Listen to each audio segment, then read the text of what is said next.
পুজো পুজো মনে হচ্ছে, পুজোর ভাইবস তো এসে গেছে। কলকাতায় তো সবাই দেখছি চুটিয়ে ঠাকুর দেখতে বেরিয়ে পড়েছো, আর আমি এখানে বাড়িতে বসে বসে ভীষণই বোর হচ্ছি। যাই হোক, তোমাদেরকে দেখেই উপভোগ করছি। তার মাঝখানে আবার খুব দুর্বিষহ কিছু, একদম প্রত্যাশিত নয়, অপ্রত্যাশিত কিছু খবর কানে আসছে নানান মিডিয়ার মাধ্যমে। তো যেটা শোনার পর আনন্দটা কোথাও গিয়ে যেন বারবার মাটি চাপা পড়ে যাচ্ছে, ঠিক মতো প্রাণ খুলে করা যাচ্ছে না। অমৃতা বিশ্বাস লিখছে, আমি এসে গেছি, ওয়েলকাম, চলে এসো। আচ্ছা, শুভ তৃতীয়া। হ্যাঁ, প্রত্যেককে জানাই শুভ তৃতীয়া এবং সকলের জন্য শারদ শুভেচ্ছা রইল। আমি জানি যে পরিস্থিতিটা খুব নেগেটিভ, তাও আমরা তার মধ্যেই আমাদেরকে নিজেদের মতন করে একটু ভালো থাকার রসদটা তো খুঁজে নিতে হবে, আদারওয়াইজ কোনো অপশন নেই। আচ্ছা, আজকে দেখি আজকে তৃতীয়াতে ঠাকুর দেখতে কজন যায়নি আর কজন আমার লাইভটা শুনছে, সেটাও একটা বড় চ্যালেঞ্জিং ব্যাপার আমার জন্য, যে আজকে একে সানডে, তার মধ্যে হচ্ছে তৃতীয়া। তো অনেকেই নিশ্চয়ই বিভিন্ন রকম প্ল্যান করে বেরিয়ে পড়েছো, নিশ্চয়ই ঠাকুর দেখছো। খুব সুন্দর লিখছে রূপা ঘোষ দিদি, থ্যাংক ইউ দিদি। আজকে খুব সুন্দর লাগছে, জানি না বৃন্দাদি আমাদেরকে জয়েন করেছে কিনা। আজকে দেখো বৃন্দাদি শাড়িটা আমি পরেছি, মুম্বাই থেকে দিদি আমাকে পাঠিয়েছেন, এবং পাঠিয়েছে আরো ভালো লেগেছে আমারই যে একজন আমি সেলারে প্রমোশন করি, জয়ন্তী গাঙ্গুলি, জয়ন্তীর থ্রুতে আমাকে এই শাড়িটা পাঠানো হয়েছে। আর দুজনে এতটাই বদমাইশ যে আমাকে কেউ শাড়িটা এসে হাতে পৌঁছানোর আগে পর্যন্ত বললেও না, যে জয়ন্তীও একবারও বলেনি আমাকে যে বৃন্দাদি পাঠিয়েছে বা কিছু, মানে এতটাই বদমাইশ, সে পরে আমাকে রিভিল করেছে যেটা বৃন্দাদি পাঠিয়েছে। এনিওয়েজ, বৃন্দাদিকে তো আমি থ্যাঙ্কস বলে ছোট করব না, গিফট আশীর্বাদ যাই হোক না কেন, এটা আমার জন্য অনেক বড় প্রাপ্তি। আমার এইরকম নিঃস্বার্থ ভালোবাসা আজকের যুগে যেখানে মানে ভীষণভাবে বিরল, সেটা আমি পাচ্ছি, এটা আমার কপাল, এটা আমার ভাগ্য।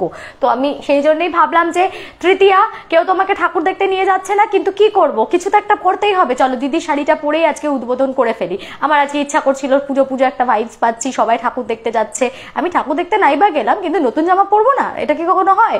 তাই দিদি ভাইয়ের শাড়িটা দিয়েই শুরু করলাম, ঠিক আছে?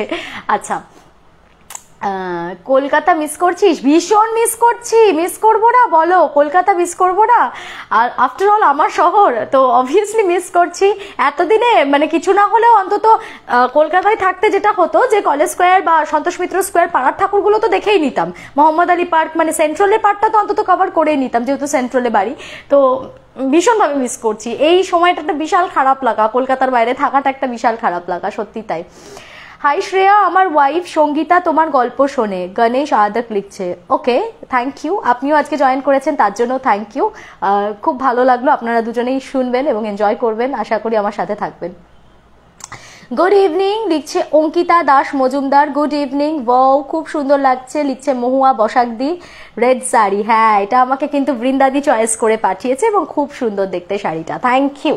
এবার বলি যে আজকে যেহেতু তৃতীয়া, আজকে যেহেতু দেবী পক্ষের সূচনা হয়ে গেছে, এই দেবী পক্ষে আমার কিন্তু একদম ভূতের গল্প বলতে ভালো লাগে না, এটা একদম অনেস্ট ওপিনিয়ন দিচ্ছি। মানে একদমই ভূত নিয়ে কালচার করতে এই অন্তত পুজোর সময়টা আমার কেন জানি না মন থেকে আসে না। তবু যেহেতু সবাই একটা আশা নিয়ে এসেছো যে দিদি ভূতের গল্প কিন্তু বলো, তো আজকে আমি প্রথমে বলবো হচ্ছে বেহালাতে হালদার বাড়ির পুজো হয়, এবং আমি খুব লাকি যে এই বছর আমি বেহালার হালদার বাড়ির সেই 250 বছরের পুরনো পুজোতে অলরেডি ইনভাইটেড, কিন্তু আমি আবার খুব আনলাকি যে এই মুহূর্তে আমি সেখানে যেতে পারছি না। আমার ভীষণভাবে একবার মানে ইচ্ছা ছিল ওখানে পার্টিসিপেট করার, কিন্তু এই বছর অন্তত পক্ষে আমার পসিবল হচ্ছে না। আমি নিশ্চয়ই আগামী কোনো বছর আসবো এবং নিশ্চয়ই তাদের দুর্গা পুজো দেখবো, মাকে দর্শন করব, কিন্তু এই বছর আমি যেতে পারছি না। তো যাই হোক, সেই বাড়ির মায়ের একটা অদ্ভুত লীলা আছে, সেটা হচ্ছে ওদের বাড়িতে কিন্তু যেন অসৎ চলাকালীনও দুর্গাপুজো হয়, মানে অসচের মধ্যেও কিন্তু পুজো বন্ধ করা যায় না। কেন, কি বৃত্তান্ত, সেটা আমি বলবো, তোমাদেরকে জানাবো। আর তাছাড়া আরেকটা ছোট্ট ভূতের গল্প থাকছেই কমপ্লিমেন্টারি, কারণ ওটা না থাকলে আবার অনেকেই আমার ওপর একটু নিরাশ হয়ে যাবে। এরপর চলে যাব আমার ইউটিউব চ্যানেল শ্রেয়া সেনগুপ্তা আচার্য ব্লগস, আর সেই ব্লগস চ্যানেলে আজকে আমি দুটো স্টোরি বলবো। একটা মার্ডার মিস্ট্রি, তো সকালে আমি অ্যানাউন্সমেন্ট দিয়েছিলাম, একটা মানে খুব মানে একেবারে ইউনিক ডিফারেন্ট, তোমাদের প্রত্যেকের খুব মানে নতুনত্ব লাগবে শুনতে, একটা মার্ডার মিস্ট্রি, সেটা শেয়ার করব। আর তামিলনাড়ুর মীনাক্ষী আম্মা, যিনি কিনা মা দুর্গা, বা আমরা জানি যে পার্বতী দেবীর শক্তি, যে ত্রিশক্তি আছে, যেটাকে ধরা হয় হচ্ছে মীনাক্ষী, একটা হচ্ছে কামাক্ষী আর একটা হচ্ছে বিশালাক্ষী। তো সেই মীনাক্ষী আম্মা, উনার যে মন্দির আছে তিরুপতিতে, তার মানে দুর্গারই তো তিনি একটি রূপ। তাই আজকে যেহেতু মাতৃপক্ষ শুরু হয়ে গেছে, তাই তার একটা গল্প দিয়ে শুরু করবো, একটা খুব অভিনব ভীষণ সুন্দর স্টোরি। তো ওখানে থাকবে ওই দুটো স্টোরি, আর এখানে থাকবে তার সাথে ওই বিহালা হালদার বাড়ি গল্প দিয়ে আমি শুরু করব, ঠিক আছে? খুব সুন্দর লাগছে, লিখছে সুপর্ণা বিশ্বাস, থ্যাংক ইউ। তোমার শাড়িটা খুব সুন্দর লাগছে। আমার শাড়িটা এটা জয়ন্তীর কাছ থেকে আমাকে দিয়েছে বৃন্দাদি। হ্যাঁ, তো জয়ন্তীর কাছে এরকম সুন্দর সুন্দর শাড়ি অ্যাভেলেবেল থাকে আমি জানি, এবং খুব সুন্দর শাড়িটা, থ্যাংক ইউ সো মাচ। আর গিফট পেতে কেনা ভালোবাসা, আমি তো প্রচুর খুশি হয়েছি। আচ্ছা, তার আগে তোমাদেরকে আজকে একটা জিনিস শেয়ার করব, সবাই চুপ করে দেখে না। জয়ন্তী লিখছে থ্যাংক ইউ ডিয়ার, শাড়িটা পরার জন্য খুব ভালো লেগেছে। আমারও ভীষণ ভালো লেগেছে, মানে তোর আর বৃন্দাদি দুজনের চয়েসও আই মাস্ট সে ভীষণ সুন্দর, আর রংটা ফাটাফাটি, মানে এরকম কোড়া লাল টাইপের একটা কালার, তো ভীষণ সুন্দর সিলেক্ট করেছিস। থ্যাংক ইউ সো মাচ, দুজনকেই জানাই অনেক অনেক ধন্যবাদ। তো খুব ভালো লেগেছে, খুব ভালো লেগেছে আমার, থ্যাংক ইউ। আচ্ছা, এবার বলবো যে একটা ছোট্ট সারপ্রাইজ তোমাদের জন্য, লিটারালি সারপ্রাইজ, কারণ এটা এত সুন্দর একটা জিনিস আজকে তোমাদেরকে দেখাবো, তোমরা ভাবতে পারবে না। এটা আমাকে আসাম থেকে পাঠিয়েছে আয়ুষী কর এটা আমাকে পাঠিয়েছে ফ্রম আসাম। এটা একটা ওয়াল হ্যাঙ্গিং আছে। এটার প্যাকেটটা দেখো কি কিউট, প্যাকেটটাই যদি এত কিউট হয় জিনিসটা কতই না সুন্দর হবে। জাস্ট দেখো, এটা একটা ওয়াল হ্যাঙ্গিং রয়েছে, যেটা আয়ুষী আমাদের জন্য নিজে হাতে করে বানিয়ে দিয়েছে। কি অপূর্ব সুন্দর দেখো জাস্ট এই ওয়াল হ্যাঙ্গিংটা। এটা একটু ক্লোজ ভিউতে দেখাই, দেখো এখানে উল্টো আসবে স্ক্রিনে যে হয়তো, কিন্তু তোমরা দেখতে পাবে এখানে লেখা আছে যে টুগেদার ফর এভার, এখানটায় লেখা আছে। আর এখানে পরপর পরপর শুভেন্দু, শুভাঙ্গী, শ্রীতিক আর শ্রেয়া, আর নিচে পেন্টিংও বানানো হয়েছে। এটা শুভেন্দু, এটা শুভাঙ্গী, এটা শ্রীতিক আর এটা শ্রেয়া। এইরকম একটা এই সুন্দর ফ্যামিলি ওয়াল হ্যাঙ্গিং ও বানিয়ে দিয়েছে, দেখো কি অপূর্ব। আর এই বিডস গুলো দিয়ে এখানে ওয়ার্ক করা আছে। ও এক্সট্রা বিডসও পাঠিয়ে দিয়েছে, এটাও দিয়ে থাকে সব সময়, যেতে ইনকেস একটা বিট স্কুলে গেলে তখন একটু অড লাগবে তো দেখতে জিনিসটা, যাতে জিনিসটা কোনোভাবেই নষ্ট না হয়, সেই জন্য কিছু এক্সট্রা বিডস ও দিয়ে দেয়। তো ওর যে অর্গানাইজেশনটা আছে সেটার নাম হচ্ছে হুপস গ্যালারি। তো হুপস গ্যালারির তরফ থেকে একটা ভীষণ অভিনব সুন্দর একটা জিনিস, জাস্ট দেখো। আমি এটা আজকে কেন দেখাচ্ছি, কারণ হয়ে গেল পুজোর মার্কেটিং, কেনাকাটা সবই মোটামুটি শেষের পথে আমাদের, আর এখন কিছু করার নেই। দিওয়ালিতে আবার নতুন করে যা কিছু ভাবা যাবে, তবে এরপর কিন্তু চলে আসছে বিয়ের সিজন। আর শুধু তাই নয়, বিয়ের সিজন আসছে, এমনিও আমাদের দিওয়ালিতেও আমরা অনেকেই থাকি আর শাড়ি জামা কাপড় গিফট করি না দুর্গাপুজোর মতন, কিন্তু ছোট ছোট গিফটস আমরা বাড়িতে অনেকেই দিয়ে থাকি।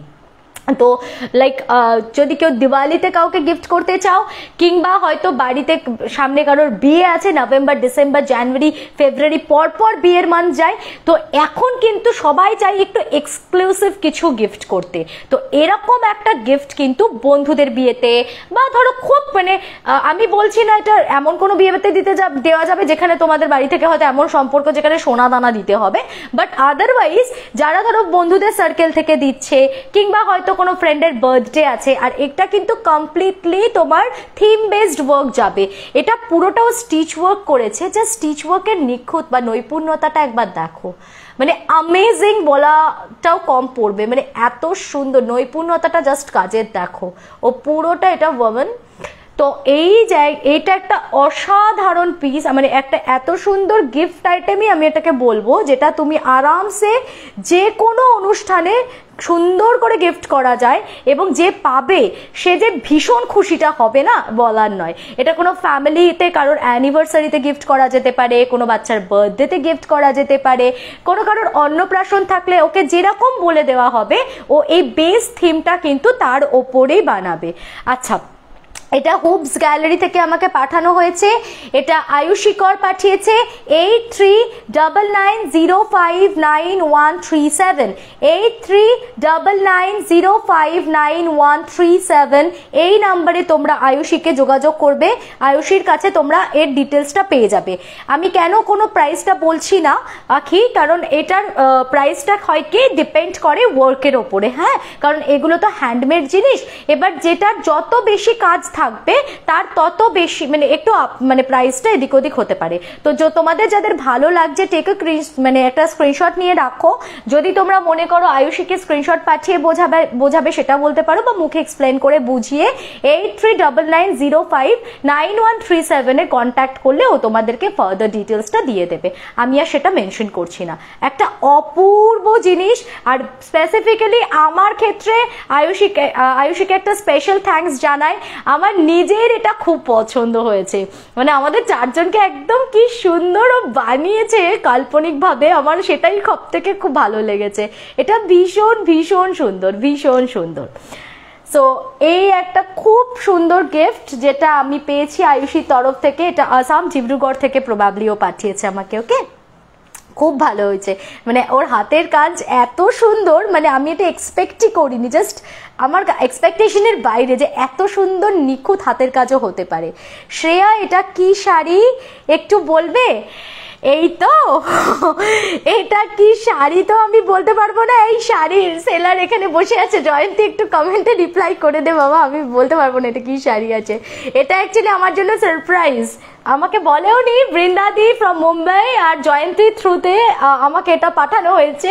এটা অপূর্ব সুন্দর শাড়ি আর তেমন সুন্দর কালার, খুব সুন্দর শাড়িটা, ভীষণ সুন্দর।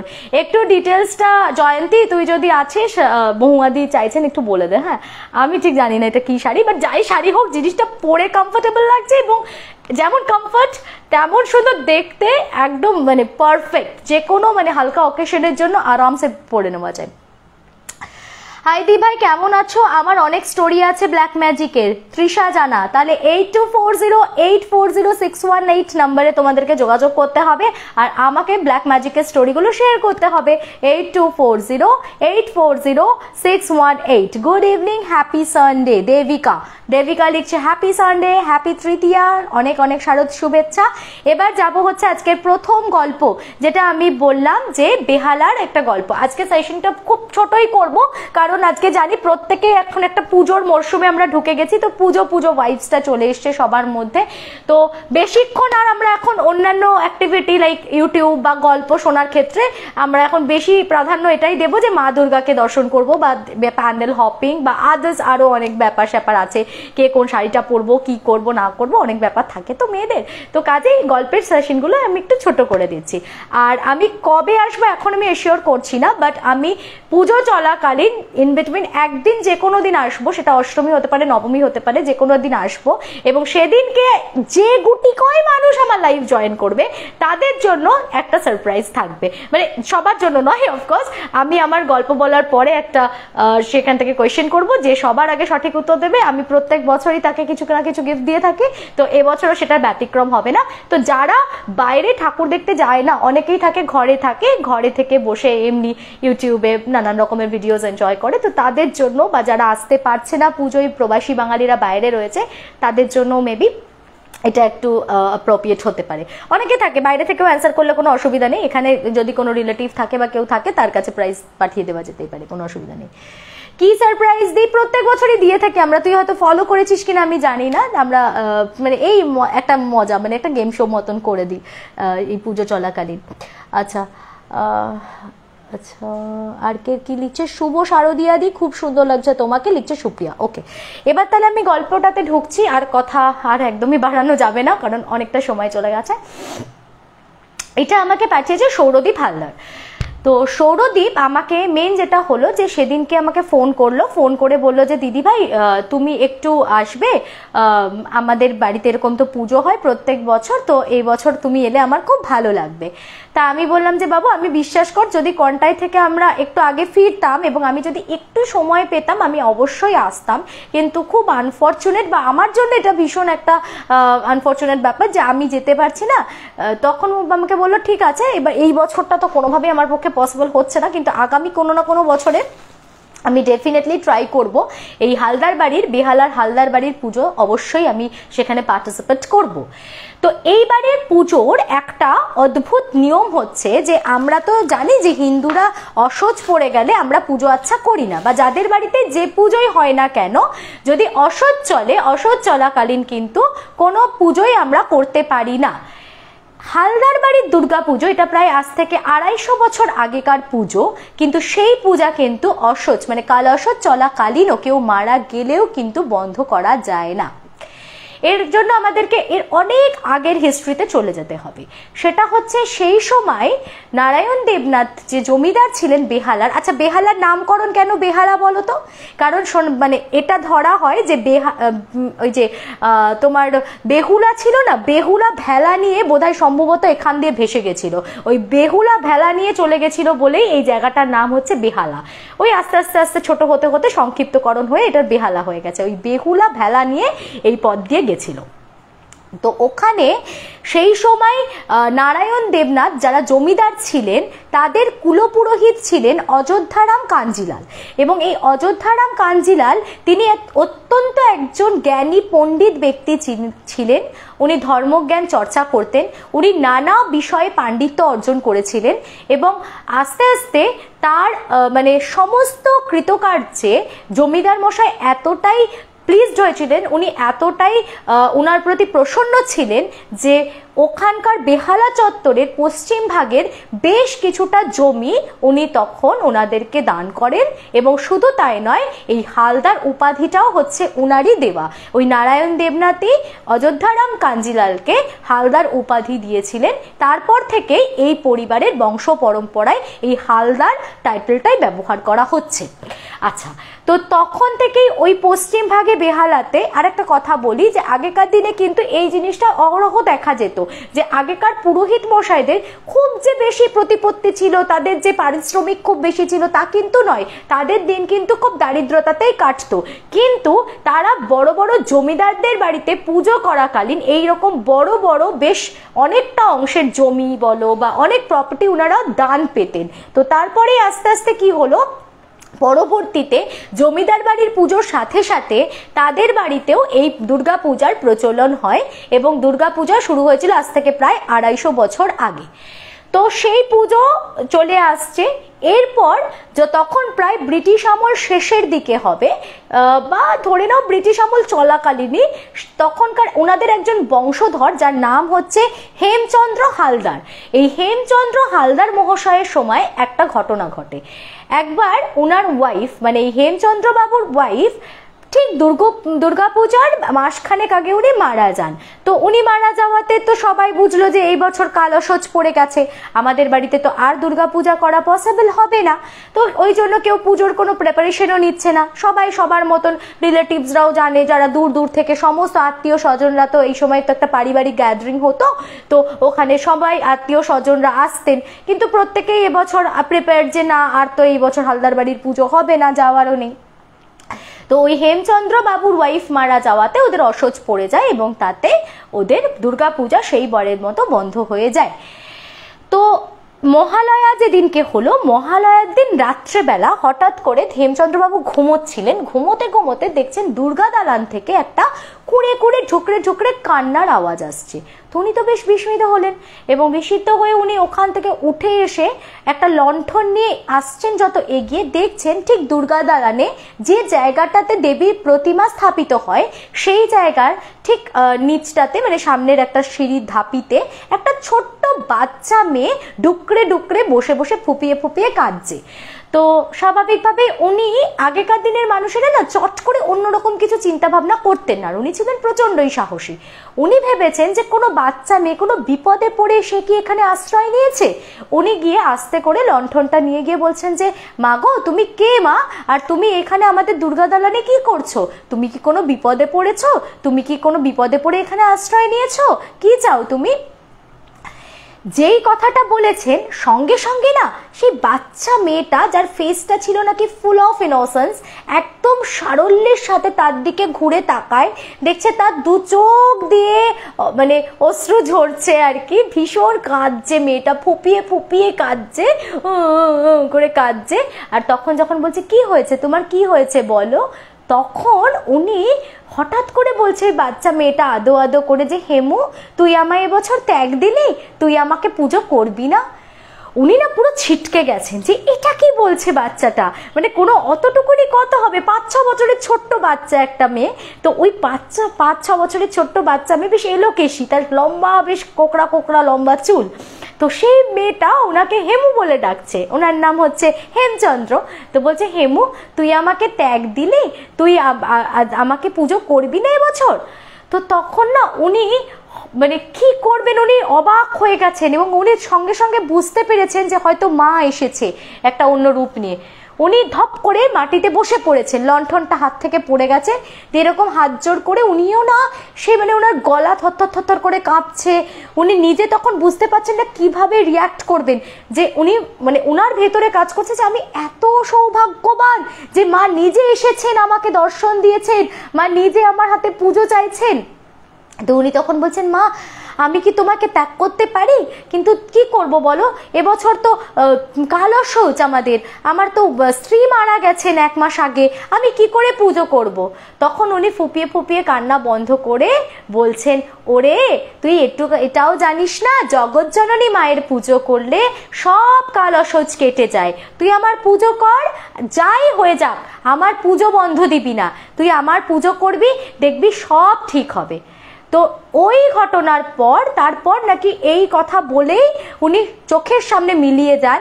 হেমচন্দ্রবাবু প্রচন্ড কাঁদতে কাঁদতে কাঁদতে কাঁদতে যে মা একই আদেশ দিলেন আমায়, পরদিনই সকালবেলা থেকে একদম তৎপরতার সাথে পূজার আয়োজন শুরু হয়ে গেল, পালবাড়িতে খবর দেওয়া হলো, মূর্তি চলে এলো, এবং তারপর ধুমধাম করে যথারীতি মহালয়ার পরে মূর্তি স্থাপিত হয়ে ষষ্ঠী থেকে আবার দেবীর পূজা হলো। সেই বছরও হলো, যাই হোক একটু তাড়াহুড়ো হয়ে গেছিল।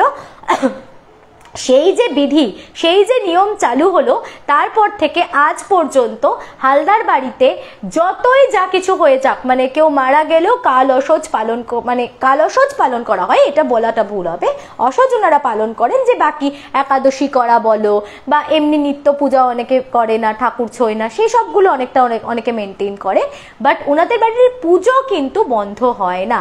ওই যে বিধান দেওয়া হয়েছিল সেই সময় থেকে অসজ পড়লেও কিন্তু ওই বাড়িতে পুজো হয়।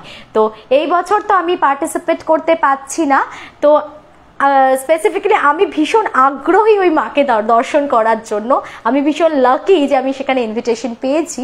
আগামী বছর আমার মানে ভীষণভাবে ইচ্ছার প্রকাশ করলাম আমি, যে আমি ডেফিনেটলি ট্রাই করব হালদার বাড়ির পুজোতে একবার অ্যাটেন্ড করার। ঠিক আছে, খুব খুব সুন্দর একটা মিষ্টি একটা ঘটনা, আমার খুব ভালো লেগেছিল। আমি ঘটনাটা রেখে দিয়েছিলাম, ভেবেছিলাম দেবী পক্ষ আসুক তারপরেই আমি এই ঠাকুরের গল্পটা শেয়ার করব। তো আশা করি তোমরাও ভালো লাগলো, তোমরাও এনজয় করলে। আর এরপরে আমার যে চ্যানেলটা আছে ওই চ্যানেলে গিয়ে আমি মীনাক্ষী আম্মারও আর একটা খুবই সুন্দর মিষ্টি ঘটনা শেয়ার করবো, ওটাও শুনলে তোমরা আপ্লুত হয়ে যাবে। জাস্ট ওটাতে আমি পরে যাচ্ছি। এরপর একটা ছোট্ট ভূতের গল্প বলে এখানে চ্যানেলের আজকে এপিসোডটা ক্লোজ করবো। হ্যাঁ, আচ্ছা, তো এরপর যে ঘটনাটা বলবো সেটা আমাকে পাঠিয়েছে মিষ্টি। আর মিষ্টি পাঠায়নি, অ্যাকচুয়ালি মিষ্টির বয়ফ্রেন্ড রনই আমাকে ডাইরেক্ট এই স্টোরিটা শেয়ার করেছে।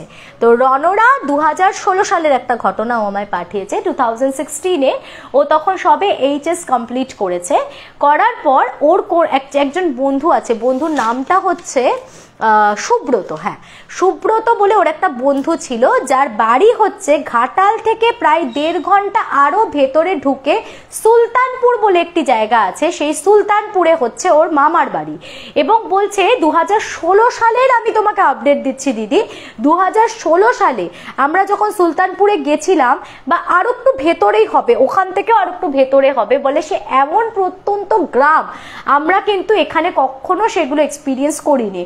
ওর বাড়িটা যেটা ছিল মামার বাড়িটা, বলে 3টে ধাপে, মানে 3টে বিল্ডিং মতন করা আছে সেপারেটলি, বড় মামার, মেজো মামার আর ছোট মামার, 3টে বড় বড় বাড়ি, বড় বড় এরিয়া জুড়ে, কিন্তু দোতলা মাটির বাড়ি। আর বলছে ওখানে ভূত লাগবে না, ওই পরিবেশটা এমন, বলছে ওখানে ঢুকলেই তোমার ভয় লাগবে দিদি। তুমি ঢুকলে তো, ঢোকার পরেই তোমার বাড়ির যে প্রেমিসেসটুকু সেটা তো গেল, তার এক পাশে একটুখানি মাঠ টাট ক্ষেতটা খামারি বাড়ির সাথে লাগোয়াই কিছুটা খামার টামার গুলো রয়েছে, তার আর একটা পাশে বিরাট একটা স্পেস রয়েছে, খালি ওপেন স্পেস। তো আমরা সুব্রতকে জিজ্ঞেস করলাম যে ওই জায়গাটা ওরকম ভাবে পড়ে আছে কেন, আর ওই জায়গাটা না একটুখানি কি বলবো মানে একটু ধুলিসাৎ হয়ে রয়েছে, একটু নোংরা নোংরা টাইপের, বা খুব একটা যে মেনটেন্ড নয় জায়গাটা, কেমন খা খা করছে একটা প্রান্তর টাইপের। তো ওই জায়গাটা কি, ওদের মনে একটা প্রশ্ন জাগে যে বাড়ির সাথে এত কাছে লাগোয়া একটা ভিটে, তো সেই জায়গাটার কোনো চাষবাস করতে পারে বা সেই জায়গাটাতে অন্য কিছু ওরা করতে পারে, সেই রকম একটা পরিত্যক্ত ভাবে ফেলে রাখা কেন, ওই জায়গাটাকে দেখে ওরকম লাগছে কেন। তো তখন ও বলে যে ওরা গেছিল মেনলি গরমকালে, ওদের বাড়িতে মামার বাড়িতে একটা কালী পুজো হতো, তো সেই কালী পুজো নাকি ভীষণ জাগ্রত ছিল এবং সুলতানপুরের বিভিন্ন মানুষ কিন্তু সেইখানে মায়া কালীকে মানত করতে দর্শন করতে আসতো, মানে এতটাই নাকি খুব ফেমাস পুজোটা আর কি ওই চত্বরের। তো ওই জন্য ওদের বাড়ির ওই লাগোয়া প্রান্তরটাকে বলা হতো হচ্ছে কালাবাড়ি শ্মশান।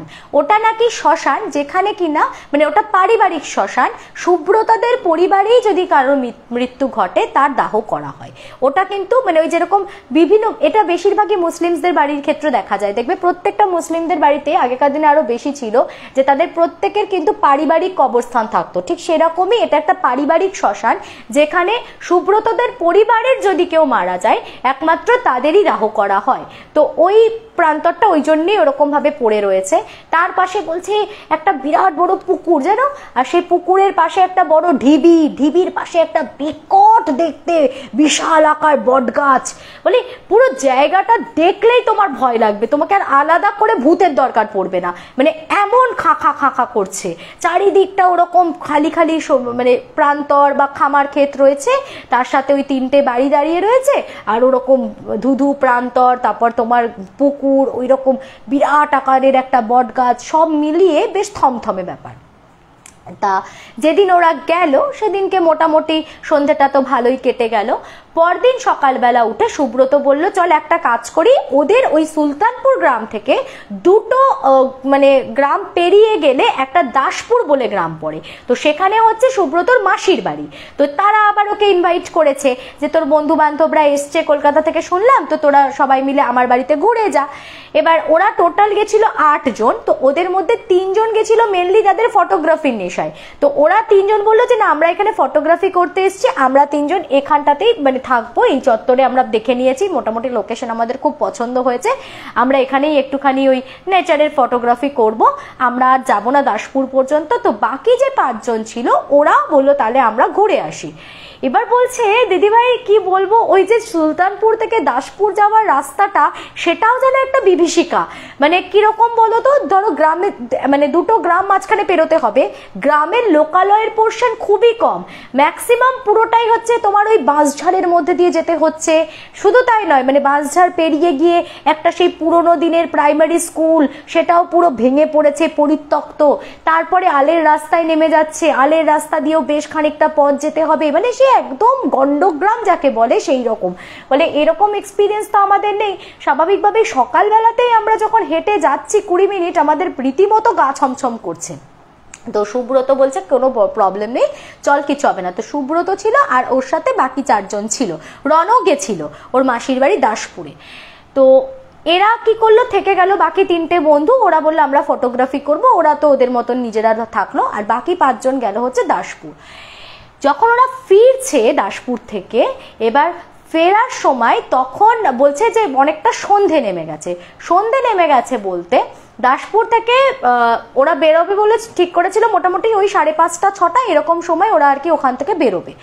এবার বললো যে মাসি টাকা দিয়ে যে তোরা যা, ওখানে না গ্রামের দিকে তোমার অত ভালো স্ন্যাক্স কর্নার তো থাকে না ডেফিনেটলি, তো ওখানে ওই একটা ছোট্ট চায়ের দোকান মতো আছে, তারাই আবার চাউমিন বানায়। তো বললো তোরা একটুখানি ওদেরকে চাউমিন খাইয়ে দে, চাউমিন খেয়ে ওরা তারপরে রওনা দিক। তো বসে চাউমিন খেতে বসে ওদের দেরি হয়ে গেছে, মোটামুটি 6:30 7টা, প্রায় 6:45 বাজে। আর তার মধ্যে বলছে ঝমঝম করে বৃষ্টি নামলো, যেই মুহূর্তে বৃষ্টি নামলো অমনি কারেন্টটা চলে গেল। আর বলে চারিদিকে ঘুটঘুটে অন্ধকার, আমরা কিচ্ছু দেখতে পাচ্ছি না। যে দু একটা টিমে স্ট্রিট লাইট জ্বলছিল সেগুলোও বন্ধ হয়ে গেল। রীতিমতো তখন আমাদের যে কিরকম থ্রিলিং একটা ব্যাপার সেটা তোমাদেরকে মানে ওই পরিস্থিতিটা, ওই মানে অ্যাটমসফিয়ারটা না বুঝতে পারলে তোমরা ফিল করতে পারবে না। তো চলো আমরা ওটাতে ওই জার্নিটা এনজয় করার জন্য আমাদেরকে ফিল করতে হবে। তো লাইক বলছে যে চাউমিনের দোকানে গুটি কয় লোক, আমরা চাউমিন খাচ্ছি, ধুম করে কারেন্ট চলে গেল, চারিদিক গুটগুটে অন্ধকার আর ঝমঝম করে বৃষ্টি পড়ছে। এইবারে আমরা তো ওখান থেকে বেরোবো, ফিরতে তো আমাদেরকে হবে ওই রাতে, পরদিন তো কালী পুজো আবার। তো এবার যথারীতি ওরা বেরিয়ে তো পড়েছে, ওদের কাছে বোধহয় একটা দুটো ওই সেই নোকিয়ার আগেকার দিনের ফোন কারোর ছিল, আর তাদের ওখানে টর্চ জ্বলতো। তো ওই সেই টর্চটাকে কোনো মতে জ্বালিয়ে হাঁটা শুরু করে এবার বলছে যখন আলের পথে নামবো, বলে আমাদের রীতিমতো তখন ভয় করছে। এবার সুব্রত তো বুঝতে পেরেছে যে আমরা সবাই ভয় পাচ্ছি। তখন নাকি সুব্রত, এবার ওদের বাড়িতে কালী পুজো হয়, আমি বললাম ওর মামার বাড়িতে কালী পুজো হয়, তো ওরা না মানে মোটামুটি একটু আধটু ওই গা বাঁধার মতন বা গাত্রবন্ধন টন্ধন করতে পারতো। তো ও তখন বলল যে আমি সবার আগে যাচ্ছি, তোরা আমার হাত ধরে সবাই একটা লাইন করে একে অন্যের হাত ধরে থাক, কেউ হাত ছাড়বি না, একে অন্যের লাইন করে হাত ধরে থাক, এবং আমার কেউ কারোর হাত ছাড়বি না, আমাকে টাচ করে থাকবি, ঠিক আছে? দিয়ে কিছু একটা চ্যান্টিং করলো, করে এবার আলের পথ ধরে ওরা নেমে হাঁটতে শুরু করলো। বলে খানিকটা গেছি, যাওয়ার পর হঠাৎ করে পেছন থেকে বেল দিচ্ছে, টিং টিং টিং টিং টিং টিং। এবার যথারীতি ওরা পেছনে ঘুরে দেখছে সেই মানে বাচ্চা একটা ছেলে, পড়ুয়া 12-13 বছরের একটা ছেলে, যার পিঠে একটা স্কুল ব্যাগের মতন ব্যাগ, সাইকেল করে ও টিং টিং টিং টিং করতে করতে করতে বেল দিতে দিতে ও আসছে। স্বাভাবিকভাবেই তখন সুব্রত বলল তোরা সবাই একটা সাইড হয়ে যাও, ও বেরিয়ে যাক ক্রস করে। ওরা সাইড হয়ে গেল, ও বেরিয়ে গেল। আলের রাস্তাটা বলছে জাস্ট বাঁ দিকে টার্ন করবে, টার্ন করেই তোমার বাসঝাড়টা শুরু হবে। বলছে দিদি ভাই আলের রাস্তাটা যেই তোমার টার্ন করে বাঁদিকের যে বাজারটা শুরু হচ্ছে, তারপরে কিন্তু তার মধ্যে দিয়ে মোটামুটি সোজা রাস্তা চলে গেছে। এবার আমরা জাস্ট ও টার্ন করলো, তার 3-4 সেকেন্ডের মধ্যেই আমরাও টার্ন করলাম, কিন্তু টার্ন করার পর আর অদ্ভুতভাবে আমরা ওই সাইকেলটাও দেখতে পাচ্ছি না, বাচ্চাটাকেও দেখতে পাচ্ছি না। কিন্তু যেটা সব থেকে ভয়ানক ব্যাপার, টিং টিং টিং টিং ওই যে বেলটাও দিতে দিতে এলো, সেই বেলের আওয়াজটা শোনা যাচ্ছে, এবং কন্টিনিউ ওই বেলের আওয়াজটা আমাদের আগে আগে যে যাচ্ছে সেটা কিন্তু আমরা বুঝতে পারছি। বলে বিস্ফোরিত দৃষ্টিতে আমরা একে অন্যের দিকে তাকিয়ে রয়েছি, আমরা প্রচন্ড ভয় পাচ্ছি যে এটা কি হচ্ছে আমাদের সাথে। এবার সুব্রত খালি বলছে ভয় পাস না, ভয় পেলে কিন্তু আরো বিপদ বাড়বে, ভয় পাস না, আমি গাত্রবন্ধন করে দিয়েছি, শুধু শক্ত করে একে অন্যের হাতটা ধরে থাক, কিচ্ছু হবে না, দেখবি কিচ্ছু হবে না। বলে কোনো মতে বলে আমরা একে অন্যের হাতটা তো শক্ত করে ধরে রয়েছি, সে মানে একটা বিভীষিকা লাগছে আমাদের ভেতরে।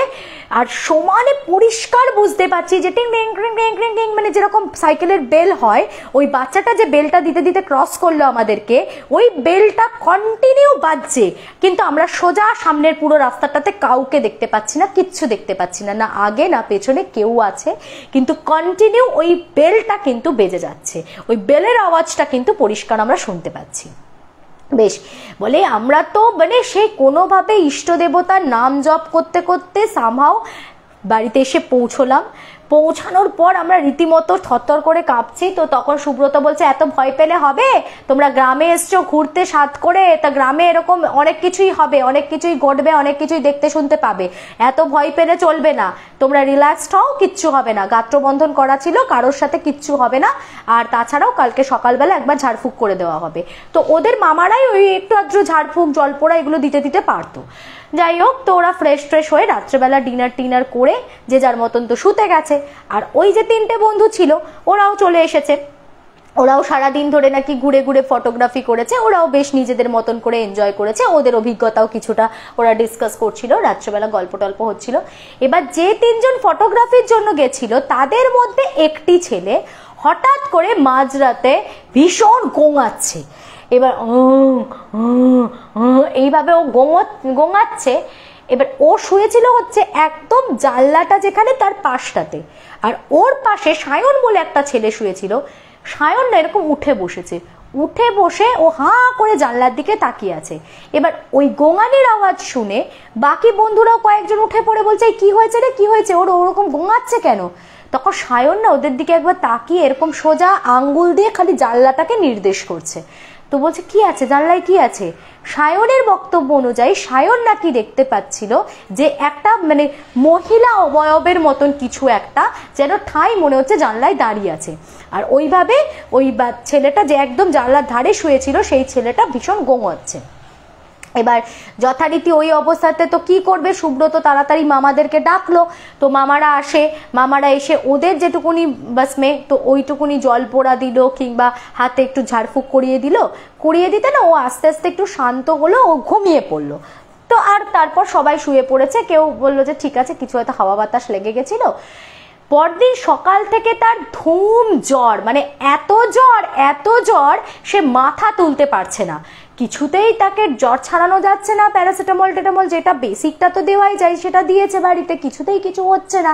তারপরে ওর মামারা কি করলো, ওদের বাড়ি থেকে 10 মিনিটের ডিস্টেন্সে সাইকেলে করে যাওয়া যায় একটা বাড়িতে ডাক্তার বসে, তো সেখান থেকে ডাক্তারবাবুকে আনা হলো, তিনিও মেডিসিনস দিলেন, তাতেও সে জ্বর নামছে না, বেলা গড়িয়ে যাচ্ছে, জ্বরের কোনো এতটুকু নামার ব্যাপার নেই, সে সমানে গা হাত পা পুরো পুড়ে যাচ্ছে, প্রচন্ড কষ্ট হচ্ছে। যাই হোক, এবার তারপরে কিছু খেতেও পারছে না, ওকে একটু সিপ করে এরকম জলমুড়ি খাওয়ানোর চেষ্টা করলো, সেটাকেও পর্যন্ত বমি করছে, এবং তারপর আস্তে আস্তে মানে ভীষণভাবে ওর বমি শুরু হলো। এবার তোরা ভয় পাচ্ছে স্বাভাবিকভাবে, সুব্রতও বলছে এ কি হলো রে বাবা, ঘুরতে বেড়াতে এসে দেখবে যদি কারোর এরকম ভাবে শরীর ব্রেকডাউন হয়ে যায় না, তাহলে বাকি যারা থাকে তারাও খুব সাফার করে, তাদেরও তখন একটা হেডেক হয়ে যায়। কি করবে ওরা, ওর এমন অবস্থার, ওর না শরীরটা বলছে ক্রমশ হালকা হয়ে যাচ্ছে, ওরা বুঝতে পারছে ওর বডিটা ক্রমশ যেন হালকা হয়ে যাচ্ছে। তো ওরা কি করলো, একদম ফেলে না রেখে ওকে নিয়ে সোজা ঘাটালের হসপিটালে বেরিয়ে গেছে। তো ঘাটাল হসপিটালটাই ওদের ওখানকার নিয়ার বাই হসপিটাল ধরা যায়। তো প্রায় সেই 1.5 ঘন্টা ট্রাভেল করে ওকে ঘাটাল হসপিটালে নিয়ে যাওয়া হলো। ওরা সঙ্গে সঙ্গে দেখেই ওকে অ্যাডমিট করে নেয়, অ্যাডমিট করে নিয়ে ওকে তোমার স্যালাইন টেলাইন দেওয়া হলো। তো দেওয়ার পর রাত করে তখন বললো এখন তো মোটামুটি একটু ঠিক লাগছে, ঠিক আছে তোমরা ওকে বাড়ি নিয়ে চলে যাও। তো বাড়িতে আনার জন্য তাকে যখন আবার টোটোতে মানে ওঠানো হয়েছে, সে মানে টোটোতে তাকে রাখা যাচ্ছে না, খালি টোটো থেকে নেমে যাব, আমাকে যেতে দে আমি চলে যাবো। আরে কোথায় যাবি তুই, টোটোতে তোর শরীর খারাপ, তুই বসে থাক না। ও টোটো থেকে পারলে প্রায় নেমে যায়। যাই হোক, তো কোনোভাবে ধরে পাকড়ে তাকে তো ঘরে আনা হলো। এবার যে যার মতন আবার বন্ধুরা মিলে শুয়ে পড়েছে, ওকে মাঝখানে করে সবাই মিলে নিয়ে শুয়েছে। হঠাৎ মাঝরাতে একটা বন্ধু উঠে চিৎকার করছে, এই কোথায় গেল, ও কোথায় গেল, তো নেই। এবার তোলপাড় করে চারিদিক খুঁজছে, কোথায় কোথায় কোথায়, কোথাও নেই। খুঁজতে খুঁজতে সবাই যখন লণ্ঠন নিয়ে দৌড়ি করতে করতে দেখে ওই যে পুকুরের পাশে বললাম একটা ঢিবি, আর ঢিবির পাশে বট গাছটা, ও না ওই বট গাছের তলায় এরকম করে বসেছে, মানে সে পা দুটোকে এরকম করে বসে আর এরকম বট গাছের ওপরের দিকে হাঁ করে তাকিয়ে তাকিয়ে পিটি করে চাইছে আর কি যেন দেখছে। এবার ওই দৃশ্যটা দেখে না ওরা সবাই ভীষণ ভয় পেয়ে গেছে যে এটা কি হচ্ছে, ও এরকম করছে কেন। তো ও এরকম ওই অত রাত্রেবেলা বট গাছের তলায় গিয়ে বসে ওরকম গাছটার ওপরে হাঁ করে তাকিয়ে আছে আর দিয়ে এরকম পিটি করে চাইছে। সবাই তো বুঝতে পেরেছে যে এটা তো তাহলে কোনো নর্মাল কেস নয়, এটা তো ডাক্তার বদ্যি দিয়ে কিছু হওয়ার নয়। বললো পরদিন সকালবেলা ওকে গুরুদেবের বাড়িতে নিয়ে যাওয়া হবে, ততক্ষণ পর্যন্ত আপাতত ওকে সেই সবাই মিলে যখন টানছে, এতগুলো ছেলে মিলে ওই একটা ছেলেকে টানছে কিন্তু কিছুতেই ওকে ওঠাতে পারছে না, ওর গায়ে যেন একটা অসম্ভব বাসবিক শক্তি, তো কিছুতেই ওকে ওঠাতে পারছে না। তারপর শেষে ওর মামারা সে কি সব জলপোড়া টলপোড়া নিয়ে এসে ওর গায়ের মধ্যে জল টল ছেটাতে ও ফেন্ট হয়ে গেল। তারপর ওকে রীতিমতো চ্যাংদোলা করে ওই গাছতলা থেকে তুলে আবার ঘরে নিয়ে এসে শোয়ানো হলো। বেশ, পরদিন সকাল হতেই ওদের বলাই ছিল একদম যে আর কি ওই গ্রামের সব থেকে বড় পুরোহিত, উনার কাছে নিয়ে যাওয়া হলো। উনার বাড়িতে আবার বিশাল বড় মা কালীর মূর্তি আছে এবং প্রতিনিয়ত আর কি নিত্য পূজা হয়। তো ওইখানে ঢোকাতে ওকে সামনে যখন বসানো হয়েছে, ওর বন্ধুরাও গেছিল ওর সাথে, বলে ওকে জিজ্ঞাসা করা হচ্ছে তো যে তুই কে, তোর বয়স কত, তুই কে। ও কিন্তু সব ঠিক উত্তর দিচ্ছে, মানে ছেলেটার যা নাম সেটাই বলছে, কত বয়স সেটাই বলছে, কিন্তু ওর ভয়েসটা ওর বন্ধুরা রেকগনাইজ করতে পারছে, পুরো কমপ্লিটলি চেঞ্জড হয়ে গেছে। মানে ভয়েসটা যেন মনে হচ্ছে একটা মেল আর একটা ফিমেল ভয়েসের মিক্স করে দিলে যেরকম একটা অদ্ভুত ব্যাঙের মতন আওয়াজ বেরোচ্ছে ওর গলা দিয়ে, হ্যাঁ, যেন একটা খড়খড়ে আওয়াজ, যে আওয়াজটার মধ্যে যেন মনে হচ্ছে একটা মেল আর একটা ফিমেল ভার্সন কম্বাইন্ডলি কথা বলছে, এরকম একটা অদ্ভুত আওয়াজ করছে। বাট ওকে যা যা জিজ্ঞাসা করা হচ্ছে না সেগুলোর কিন্তু ও সঠিক উত্তরই দিচ্ছে। এনিওয়েজ, তো তখন উনি বলছেন যে তাহলে কি ওর কোনো সমস্যা হয়নি, কি হয়েছে, ওর কি ঠান্ডা ঠান্ডা লেগেছে বলে এরকম গলার আওয়াজটা বিগড়ে গেছে? তখন সবাই বলছে তা তো বুঝতে পারছি না, কিন্তু উনি বলছেন আমি তো কনফিউজড হয়ে যাচ্ছি, ও তো সবই ঠিকঠাক বলছে, সেরকম কিছু তো আমার মনে হচ্ছে না। তো উনি কি করলেন, ওই মায়ের পূজার চাঞ্জল দিলেন, তারপরে আরো কি সব ফুল টুল ছুঁয়ে টুইয়ে দিলেন, দিয়ে বললেন ঠিক আছে তোমরা ওকে নিয়ে চলে যাও, এরপর যদি ও আর কোনো বাড়াবাড়ি করে বা যদি কোনো রকম কোনো কঠিন পরিস্থিতি আসে তখন আমাকে ডাকবে। বাড়ি তো গ্রামের বাড়িগুলো পাশাপাশি, খুব একটা ডিস্টেন্সে নয়, ধরো 5 মিনিটের দূরত্বেই পুরোহিত মশাইয়ের বাড়ি। তো ওরা কি করলো, ওখান থেকে ওকে তুলে নিয়ে চলে এলো। তো আবার মোটামুটি সন্ধ্যেটা ঠিকঠাকই ছিল ফুল টুল ছোঁয়ানোর পর, হ্যাঁ। আর সেদিনকে তো ওদের বাড়িতে আবার পরের দিন রাত্রে পুজো আচ্ছাও আছে, তো সবাই যে যার মতন পুজোর কাজ টাজ নিয়ে সেই প্রিপারেশনেই ব্যস্ত। এমনি সবার সাথে বসলো, আড্ডা টাড্ডা মারলো, দিয়ে রাত্রেবেলা না সবাই তো পুজোতে বসবে, পুজো টুজো হবে, ওই নিয়ে ব্যস্ত থাকবে। ওকে সবাই বললো যে তোর তো শরীরটা ভালো নেই, এত জ্বর টর গেল, তো তুই একটা কাজ কর, তুই তাহলে ঘরে ঘুমো। যথারীতি ওকে ঘুম পাড়িয়ে দিয়ে বাকি বন্ধুরা বোধহয় গেছে ওই যেখানে পুজো টুজো হচ্ছে, আর বোধহয় একটা দুটো বন্ধু ওর সাথে ছিল। ওরা আবার চিৎকার করতে করতে বলছে কি ও নেই, ঘরে নেই, ঘরে নেই। কখন ওদের একটু চোখটা হয়তো লেগে গেছে, ওকে দেখছে ঘরে নেই। তো কোথায় কোথায়, তো সবাই আবার ডাউট করেছে ওখানেই হবে, তো সবাই দৌড়ে ওখানে গেছে, গিয়ে দেখছে সত্যি সত্যি আবার ওই বট গাছটার তলাতে ওই রকম নিচে পাটাকে এরকম করে তুলে বসে এরকম ওপরের দিকে হাঁ করে মিটি মিটি মিটি করে চাইছে, আর কোনো কথার কোনো উত্তর দিচ্ছে না। তো মামারা তো ওখানে আবার ওই ছেলেগুলো গিয়ে টেনে ওকে তুলতে পারছে না, তো মামারা বললে একদম পুরোহিত মশাইকে ডাকা হোক। পুরোহিত মশাই এসে বললেন তোমরা একটা কাজ করো, ও তোমাদের সামনে না কোনো কথাই বলবে না, তোমরা সবাই চলে যাও, তো তোমরা এখান থেকে চলে যাও, সবাই এইদিকে কেউ এসো না। তো সুব্রতর বাবা, সুব্রতর কাকা আর সুব্রতর কাকা আর সুব্রতর মামা আর পুরোহিত মশাই, ওরা 3 জন ছিল ব্যতীত বাকি প্রত্যেককে ওরা বললো তোমরা চলে যাও। তো সবাই চলে আসে।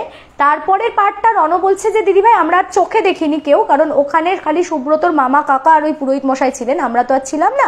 আমরা তো মণ্ডপের এখানে এসে তো তোলপাড় হচ্ছে আমাদের মধ্যেও যে কি হচ্ছে, ঘুরতে এসে কি বিপদ বাঁধলো রে বাবা, একটা মজা করব, এনজয় করব কোথায়, সেই রকম একটা প্ল্যান করে এসেছিলাম, আর দেখো কিরকম বিপর্যয় ঘটলো। সেই সকালবেলা আবার ঘাটাল যেতে হয়েছে, হসপিটালে যেতে হয়েছে, এইরকম তোলপাড় হচ্ছে।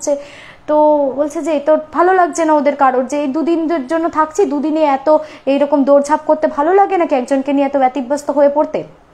এনিওয়েজ, তো এবার কিছুক্ষণ মানে প্রায় 1.5-2 ঘন্টা পর আর কি ওনারা এলেন ওকে নিয়ে। ও তখন প্রায় মানে ভীষণভাবে বিধ্বস্ত দেখাচ্ছে ওকে, পুরো চোখ মুখ ওই কিছুক্ষণের মধ্যে কালি পড়ে একদম যা তা অবস্থা, যেন মনে হচ্ছে চোখ দুটো কোঠরের ভেতর ঢুকে গেছে, ওকে প্রচন্ড বিধ্বস্ত দেখাচ্ছে। কিন্তু উনি বললেন যে ও এখন একদম সম্পূর্ণ সুস্থ আছে, ওকে গিয়ে বিছানাতে শুইয়ে দাও, আর তোমরা কাজ করো, তোমাদের আর থাকার দরকার নেই, আপাতত তোমরা কাল সকালে রওনা দাও, তোমরা চলে যাও এখান থেকে।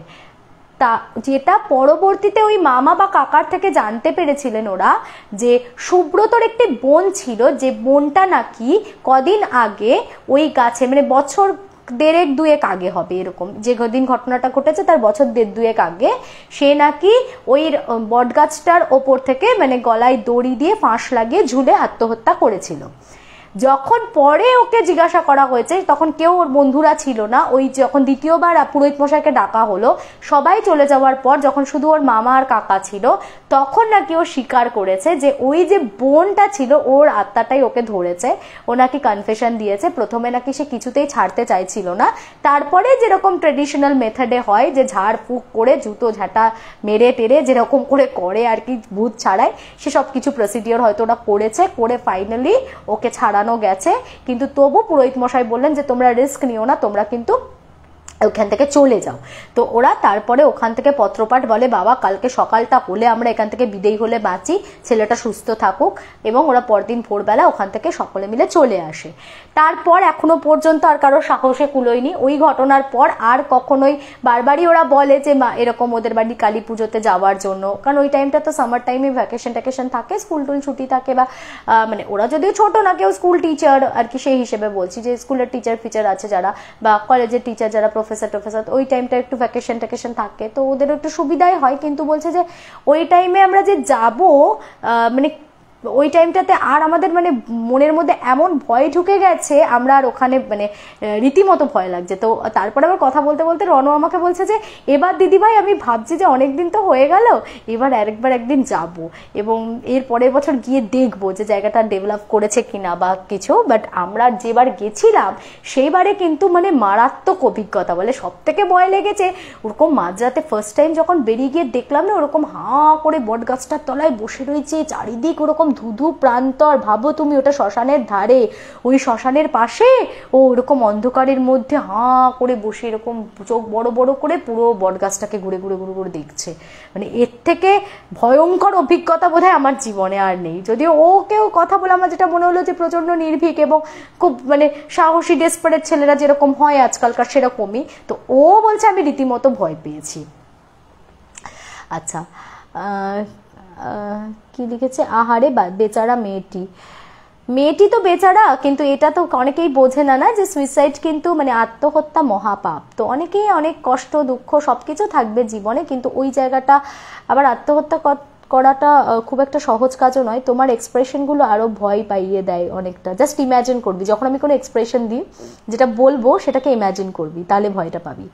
দারুণ লাগলো গল্পটা। আমাদের মা দুর্গা লিখছে রাখি সিংহ সাগরে, বাবারে এত বড় কমপ্লিমেন্ট। আচ্ছা, থ্যাংক ইউ। আচ্ছা, পুজো দেখবে কবে থেকে দিদি? দেখ না, নিশা চক্রবর্তী লিখছে পুজো দেখতে কেউ নিয়ে যাচ্ছে না দিদি, ওই জন্য দেখুন আমি আজকে নতুন শাড়ি পরে বসে আছি বাড়িতে। আচ্ছা ঠিক আছে, পুজো দেখতে যখন নিয়েই যাবে না, আমাকে যখন ঘুরতে কেউ নিয়েই যাচ্ছে না, তাহলে আমি বাড়িতে নতুন নতুন জামা কাপড় শাড়ি পরে বসে থাকি। এটা আমাকে গিফট করেছে আমার দিদিভাই, তো আমি ভাবলাম যে আমি এটা পরে এখন বসে বসে লাইভ করি, কাজ দেবে, কেউ আমায় নিয়ে যায় না। তোমার গল্প বলার স্টাইলটার সাথে তোমার এক্সপ্রেশনগুলো দারুণ লাগে। Shreya Chowdhury, thank you. সোনালী সাহা লিখছে দারুণ গল্পটা, খুব ভালো লাগলো গল্পটা, লিখছে সুমনা কর্মকার। ওকে, আচ্ছা তাহলে এবার আমি যাব হচ্ছে আমার ইউটিউব চ্যানেলে। কটা বাজে? অলরেডি 9টা বাজতেই যাই। তোমাকে খুব সুন্দর লাগছে দিদি, থ্যাংক ইউ লিখছে সইতা। আচ্ছা, নিশা চক্রবর্তী, অনেক ভালোবাসা, দারুণ লাগলো স্টোরিটা। আচ্ছা, জীবনের জার্নি কমপ্লিট করতে হয়। বর্ণালী দত্ত লিখছে, ঠিক বলেছো, জীবনের জার্নিটা কমপ্লিট করতে হয়। তো এই জীবনের জার্নি কমপ্লিট করতে হয়, এই সূত্রে বলি একটা কথা, যে এই যে আগের মানে কতটা প্র্যাকটিক্যাল থটস নিয়ে মানুষকে চলতে হয়। দেখো, আমি আগের বারে এইটা ভাবছিলাম যে আমি এই কথাটা বলে একবার ঠুকবো, প্রত্যেককে ঠুকবোই বললাম কথাটা, যে আমাকে অনেকে বিরুদ্ধাচরণ করেছিলে তো 1 মাস আগে, যখন 1 মাস আগে বলবো না, আগস্ট, এটা তোমার সেপ্টেম্বরের পর আবার অক্টোবর পড়লো, মানে আগস্টে যখন তোমার ওই তোলপাড় চলছে, সেই সময় 14 আগস্টে মনে করে দেখো আমরা রাত দখল করলাম, অমুক তমুক নানান রকম চারিদিকে বিভিন্ন জায়গায় মিছিল হচ্ছে, সবকিছু হচ্ছে। তো সেই সময় একদল মানুষ আমার ওপর প্রচন্ড খেপে গেছিল, তারা প্রত্যেকে আমাকে কত কিছু বলছে, হ্যাঁ তুমি বসে লাইভ করছো, অমুক করছো তমুক করছো। আমার আজকে মনে হয় যে রাইট তাদেরকে অ্যান্সার ব্যাকটা করার। আমি আদতে যদি আমি লাইভ না করতাম তাহলে কি তোমাদের মনে হয় যে এই মুহূর্তে যে পরিস্থিতিতে আমরা দাঁড়িয়ে আছি, এত মিছিল, এত আন্দোলন, এত কিছুর পরেও বিচার যে জায়গায় গিয়ে দাঁড়িয়ে আছে, তার থেকে এক চুল এদিক ওদিক হতো না। কিন্তু কি হতো, মাঝখান থেকে এই যে সেপ্টেম্বরে আমি পেমেন্টটা আমার ঢুকে গেল সময় মতন, সেটা ঢুকতো না। সুতরাং ইমপ্র্যাকটিক্যাল ইমোশনস কিন্তু ভালো না।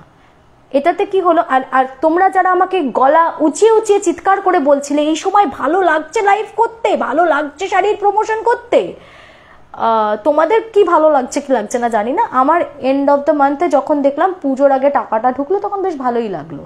আমার মনে হলো যে না, অন্তত পক্ষে আমার কাছে যেরকম দেখছো তোমরা চারিদিকে চিটিংবাজে ভরে গেছে, অন্তত চিটিংবাজি করে তো খেতে হচ্ছে না, অন্তত নিজের এফর্ট দিয়ে হার্ডওয়ার্ক দিয়ে ইনকামটা করছি, ভালোই লাগছে, খারাপ কিছু লাগছে না।